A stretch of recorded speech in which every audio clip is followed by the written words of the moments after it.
I personally believe nowadays we're building that next generation of SaaS. So you're often competing against other software products. It's harder to stand out. You're spending a lot more of your money on distribution rather than on building product. When we look at all the startups that you put your hands in, what makes one startup to stand out from the rest? How do you not create a bad user experience? So if you include an integration on the trial, but that goes away when someone's on freemium, they have to reset up that integration, make sure your core value is able to be used for free, make sure it hits on the things people know they need, and then look to have events that happen at a certain time after the usage that allow you to find these very high value folks that are different from everyone else. Final question, why are generalists the way to go in 2024, approaching 2025?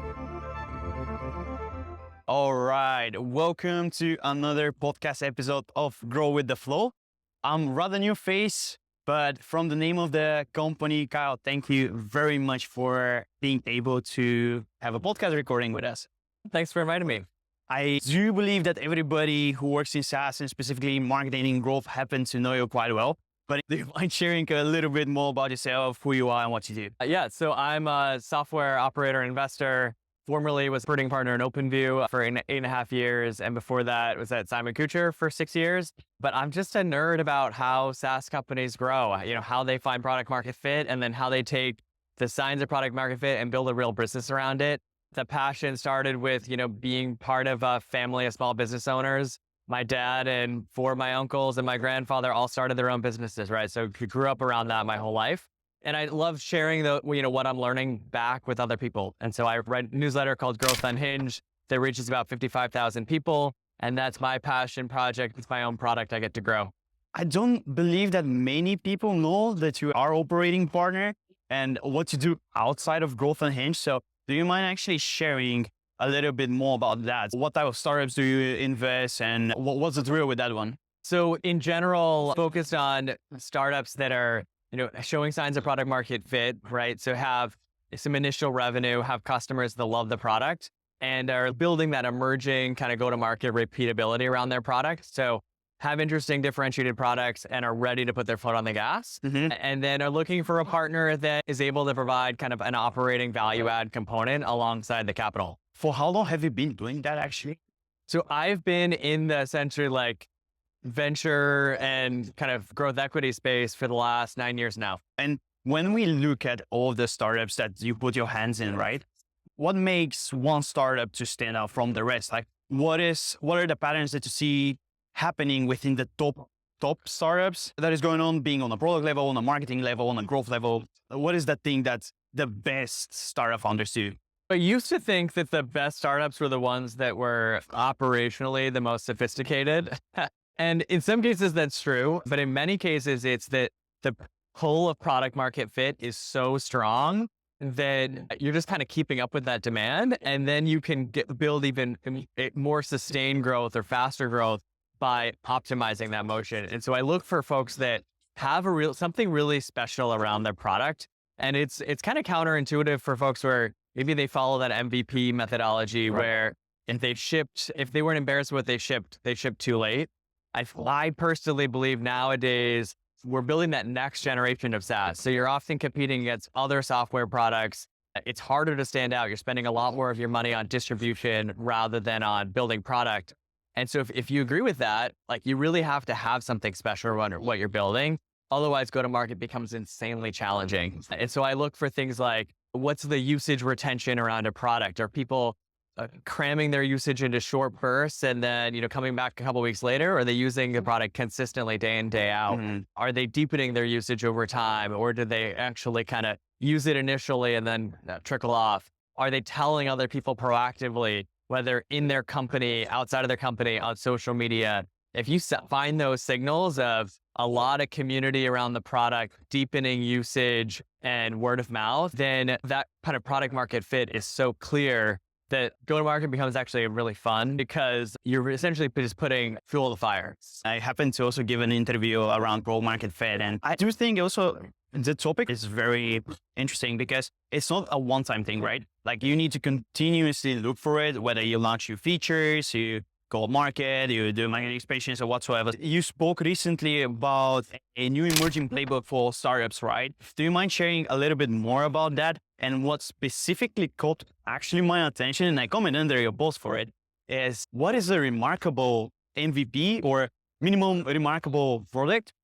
And I want to know it simply because with AI, and we can talk about it in a bit, but the expectation is through the roof, right? Competition is also through the roof. So yeah, walk me around that emerging playbook. Well, so yeah, the emerging playbook, the idea came from, I've been working with companies for a while, but I've also recently featured about 15 startups that have gone from 0 to 1 really quickly, or really kind of interesting ways on the newsletter. And I started to notice the patterns of what I was hearing in these stories and observing was different from a lot of the conventional wisdom that startup founders are told around how to build their business. And so I wanted to kind of start to combine those themes, and individually, a lot of them are, they're logical, the kind of things that other people are probably observing too. But collectively, it starts to actually be a fundamentally different motion, and that affects everything from how you build, how you distribute, how you, build your organization structure, how do you think about capital raising. And it starts with that MVP because that's so critical with, any sort of future distribution, as we just talked about. And the minimum remarkable piece was like, there has to be something special that helps you really stand out over other existing products in the market, given that there probably are other technologies people are using or could be using to solve what your problem does. So that could be a really delightful user experience that maybe it's driven by AI and has a time to value like in seconds or minutes when you previously had to expect that time to value in like weeks or months. Yeah. But it could be other things, right? There's some AI features that it literally looks like you're watching a magic trick. And that's why some of these AI demo videos go so viral, because people are feeling like they're getting a glimpse of the future. And so that when the product has superpowers like that, that can be really kind of astounding. And people are willing to put up with maybe not having all of the bells and whistles, maybe not all the user permissioning, all the collaboration features. Like they can put up with the product not being a feature parity because there's something remarkable about it that solves something that was really painful with the status quo. Right. But that's going to look different for a lot of different categories. It's going to look different depending on the competitiveness of the market, the user expectations, opportunities to take, add AI into things that would normally be software. And so it's hard for me to tell you exactly what's going to be that remarkable thing, but you know it when you see it. And you especially know it when your users are proactively sharing your product with other people because the pull is that strong. Right. I do have this internal concept of having your unique competitive advantage also outside of your product. Let's take a look at Clay, for instance. You know that the whole go-to-market is partnership-led, right? But this is not directly integrated within the product. It is to a somewhat degree, but if you compare it with the rest of the competitors, most of the features, and that's my own take, most of the features that are out there can be easily replicable, right? But if you manage to get that brand, or indeed like what makes you remarkable with that competitive advantage outside of the product, you happen to stand out way more. Do you agree with that? Like, what's your take on that? Yeah, Clay's a fascinating story, especially one where honestly, they were kind of building for a while, for years before it took off. And that partnership angle was kind of an important part of it. The way I think about like with their motion and kind of what I at least learned from it is they have a platform for orchestrating things. And so the sophisticated users can do so much in the product, but most people aren't totally there yet. So that's very aspirational. And only an initial crowd was that early adopter crowd who is comfortable building things themselves, is very tech savvy, and can really push the limits. And then Clay can learn from what their best customers are doing, and then they can find people that can help evangelize that, right? Yeah. Help the average everyday company that doesn't even know that's possible, and they can educate them. So normally with agencies, there's some sort of strategy or service providing around the technology. So it's helping them understand the vision, set the strategy, figuring out how it applies to their own business, and then also using the tools to get it done. Yep. And I think that's the magic, is that they have a different view of where go-to-market is going, and they have access to many of the best companies, and they're able to then make that accessible to everyone else. And I think that the way it's possible is they have that kind of clear point of view. They have a platform approach that can do a lot. And so those two things make it really kind of attractive to service providers kind of around the business. Right. Yeah, that's a good take. To get back to your playbook, right? You also mentioned hyper efficiency. So where is AI going in your opinion? And how do you see most startups starting to implement it within their product or outside of their product? I think Sam Altman made some noise when he talked about with the year of the 3-person unicorn, right? And how that's not too far off in the future. I don't think we're quite there yet, but many founders are looking at building maybe the 3-person centaur, right? To 100 million. So there's both like an angle of the founder mode and folks really wanting to kind of be deep in the details and founders being able to bring kind of an outsized impact. But then, so there's a combination of that and just like founders really crave this mentality we now have the opportunities to build in a way that we didn't have before. So Sure. we can build products a lot faster. When you look at like coding copilots or other tools, we can be much more productive around building. There's a lot more kind of back office things or services that we can outsource, whether to vendors or tools. There's an ecosystem of fractional people where you can get experts who are really amazing at what they do. They would never join a small startup. And so you can start kind of stitching that together in a really creative way. I think that where I advise folks is that oftentimes they're maybe over-indexed on automation and being lean kind of for the sake of being lean. And I think it's about being kind of pragmatic about it, because there's often opportunities to bring in salespeople who can build relationships, who can apply a kind of level of creativity that AI and automation just can't do. And that unlocks enterprise deals, right? Selling larger and larger deals, stickier contracts, and also more customer interactions, which means better feedback to improve the product. And so it's more about trying to figure out how to pair the automation and AI with this ecosystem, with people on your team. And so the North Star is really becoming ARR per employee, which is the indicator that you're on the right track of, hey, if we're able to bring in this extra person, are we actually able to increase the revenue we have per team member? If so, it's a no-brainer to hire this person. Totally agree. I see this new North Star metric is getting more sexier as well. I do have my own take, to be very honest on it. Like, if you happen to have this hustler and then this person who is just 9-5, right? So it's a little bit more different. But that's a topic it's a little bit more on the controversial side, I think. But it will evolve over time and become more clarified. We spoke a little bit about motions. And I'm a huge pro growth nerd from all of the startups that you help, right? We speak about reverse trials. We speak about freemium. We speak about 14 or 30 days. So would you mind sharing your own take on that? When should you select freemium, free trial, or reverse trial for a SaaS? It's just kind of conventional wisdom. If you look at the data on companies, freemium is really interesting for bringing people into your product and trying it out. So it lowers the barrier to entry. Folks knowing that, hey, we don't have to put a credit card in. We can use this as long as we want. They are very eager to sign up relatively early in their buying journey. The product usage becomes a part of their research process, right? They don't even know that much of what your product can do, but you're getting their email address and you're starting to basically use your product to market to them. But on the flip side of that, folks will often, sign up, kick the tires, but they were never that serious to begin with. You might attract people that are the wrong customer who you just now are serving for free, which has costs associated with it. It's also hard to get that point where someone's ready to convert because there's no urgency around it. They can use the product as long as they want. And it's hard to really see that free to paid conversion and see it in a timely manner. Free trials, on the other hand, there's some worse sign-up rates because people wait until they're serious and then they do the trial. And so you tend to have pretty high free to paid conversion, but fewer signups. The other angle with the trial is because that's time limit, you're not worried about opening up all the different features of what you can do. And so you're actually able to put your best foot forward where someone, instead of seeing a kind of a shitty version of what your product can do, they can see like an enterprise grade version. And then those are things that they didn't even realize they needed, but now that they have them, they don't want them taken away from them. And so I think there's this interesting kind of feature and value discovery that happens with free trials. And the other angle is I think that free trials are a little easier to add a salesperson to. So if you have a sales assisted conversion motion, the sales rep can come in and it's more natural for a sales rep to be involved because there's a countdown clock. They can extend the trial, right, if someone wants.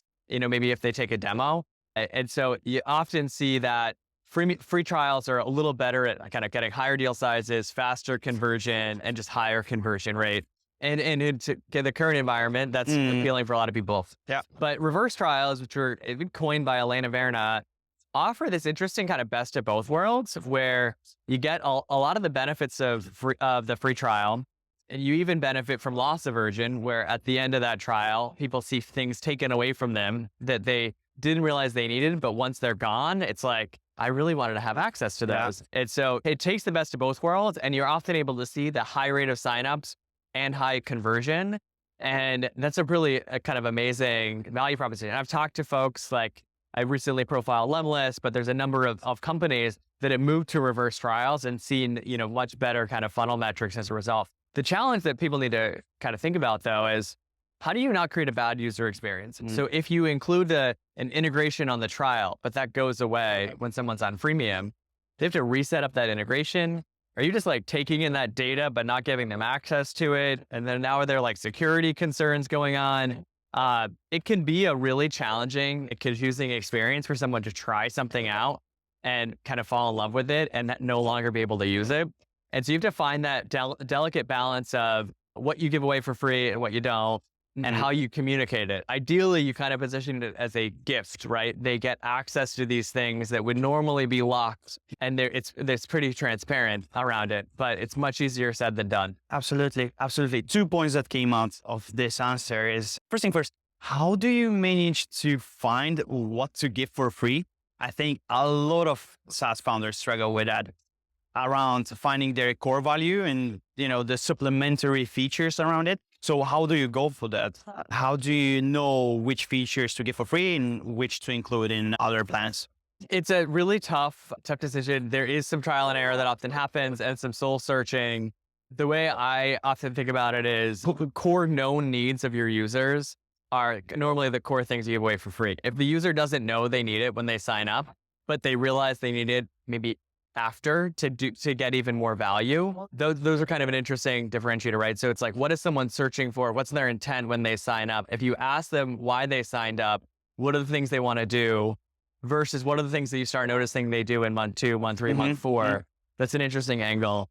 And another interesting angle that I often see is, instead of this binary, like you either get the feature or you don't, are there paywalls you could do, or like a progressive profiling where people can get access to the feature, but for a limited number of uses, or in a lightweight way, because you want to be able to drive discovery of these things so that people know what they're buying if they upgrade. And you also have these kind of mini compelling events that say, hey, now is the time to take out my credit card and buy. And so I often look at these things that grow over time, or that your high value users need a lot of and low value users need a little bit of. Probably best example out there is Zoom's 40-minute meeting for a group meeting. And so with Zoom, if you're on a one-to-one meeting with someone, they have no time limit, it's fine. If it's a group meeting, it's 30 minutes, that's fine. Probably low value meeting. But if it's a meeting over an hour or maybe over 40 minutes, it's a high value meeting. We'll say it's probably a sales meeting, a customer success meeting. Now, if it was like just friends talking and the meeting ends and you just spin up a new Zoom, that's kind of fine. And so it's an interesting way of saying, hey, everyone actually gets access to the feature that is meetings and all the great kind of power of their meeting. But there's this usage paywall that is what is kind of interesting for separating the high value from the low value folks. So kind of core things, though, are make sure your core value is able to be used for free. Make sure it hits on the things people know they need, and then look to have compelling events that happen at a certain time after the usage that allow kind of you to find these very high value folks that are different from everyone else. I love it. And it's also emotionally attached to the experiences around your product.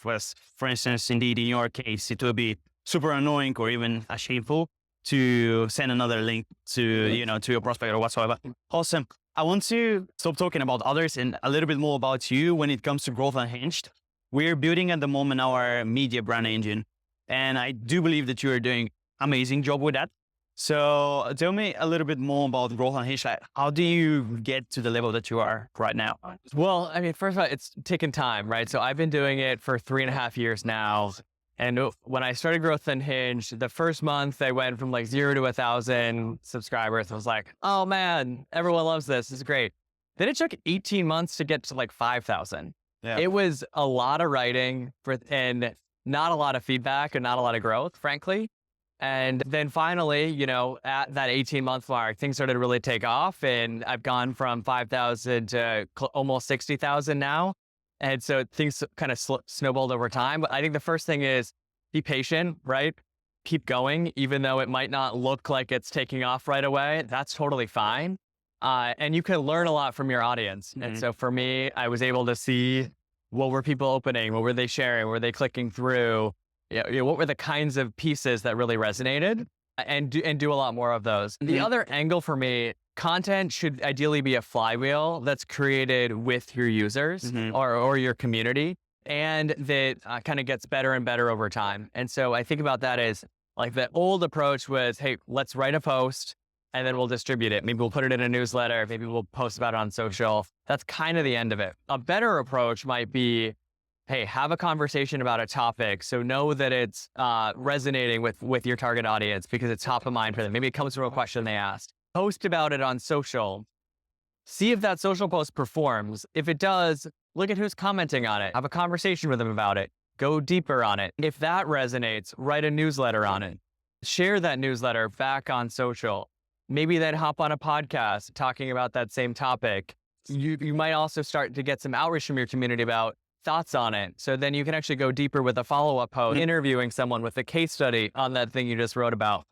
All of a sudden, you're essentially making sure your content really resonates with the people that you want it to resonate with. You're building it with them. You're getting smarter and smarter along the way. And you're not spending hours and hours kind of guessing or hoping that it's going to resonate. You're only doing the things when you have proof that it works. And so for me, if you follow me on LinkedIn, I post very frequently on LinkedIn. A lot of those things are one and done posts that don't go anywhere after that. But if something's really taking off and resonating, I know there's something special that I should investigate further. I love that experimentation approach, almost as a discovery type of growth. You try something, you see if it's working, you systemize it, you optimize it, and then just grow beyond that, right? So that's amazing. In matter of time, I do want to go to the rapid fire section of the podcast, initially short questions with short answers. So first thing first, why are generalists the way to go in 2024, approaching 2025? Well, there's so many different motions for building pipeline and closing pipeline these days. And we also, frankly, have a really amazing tooling around it. In the early days, if you can have someone that can rapidly experiment with this, who's comfortable with the technology and has a data-driven approach to finding what works, I think you're going to be a lot more likely to be successful than hiring someone who's a specialist in one specific area. And maybe that playbook worked 10 years ago, but it might not work for this product and it might not work in 2024. And so folks that are comfortable thinking about the entire buyer journey, being data-driven and essentially being generalists, but with a lot of kind of agency and kind of bias for action is a really interesting hire at that stage, that especially building out your early go-to-market. Now, once you have a go-to-market in place, then the specialist model makes a lot more sense. I love it. As a generalist myself, I do like that question a lot. And the answer, of course, around it. Cool. What is a controversial opinion that you have for the SaaS market? One of them right now is there's a lot of hype around success-based pricing as the future of AI. And I think VCs would love that. And many VCs would love success-based pricing, but it's not going to work for about 95% of AI products. And it's going to create massive attribution fights with your customers where all of a sudden you're fighting about whether your product delivered ROI for them rather than celebrating that it worked and that you both found value. And so I think that the future is probably not success-based pricing, but it's metric that corresponds with success, but is not taking credit for what your customer just achieved. Right. Success, it's very interdependable with the nature of your product, right? If you're an affiliate marketing solution, because I used to do growth for such solution, it takes a lot of time to actually hit success and then monetize upon that. So survival rate might be quite tricky in that sense, right? So when it comes to non-traditional strategies, and that could be a reverse route for instance, for a few people, is still a non-traditional way of doing things. What is your favorite non-traditional acquisition tactic? I live in like kind of an echo chamber of people that are writing about these things that like the non-traditional starts to become traditional. Yeah. I love founders who build in public personally. I find the authenticity of essentially having to put yourself out there and write for your audience, and that direct one-to-one connection people have with the founder and the brand actually then makes everything else you're doing around automation and AI way more effective, because you're doing it from the position of having a brand that has some sort of authority and recognition in the market. Mm-hmm. So that like founder brand plus automation, I think is a really interesting model. But one other that I would just go back to is like, for me, there's nothing better than asking someone in your network for an introduction. And I do that all the time. That's how I meet people. And that is a really powerful way to get in front of your buyers. And it is uncomfortable. It feels like a little desperate, but it works, because if you have that introduction from someone with mutual trust who can vouch for you, all of a sudden you're getting in a very different kind of conversation with your buyer. And I think that that's something that most people are just not doing enough, partly because it just takes a lot of work to do it. True. There are only a certain number of brands that actually integrate this also quite well within their product as well. So for instance, I do know Lemonist did a marketplace for outreach strategies with experts, and it's kind of like that cooperation piece. I do agree that more people should focus on cooperation and, leveraging other audiences. Amazing. Final question. Are you ready? I'm ready. What is the one piece of advice that you can give to the listeners? One piece of advice: read my newsletter. No, that's a shameless plug. Well deserved. So yeah. I think, my main piece of advice is really don't like blindly follow what you read. There's, and that applies for anything I write too.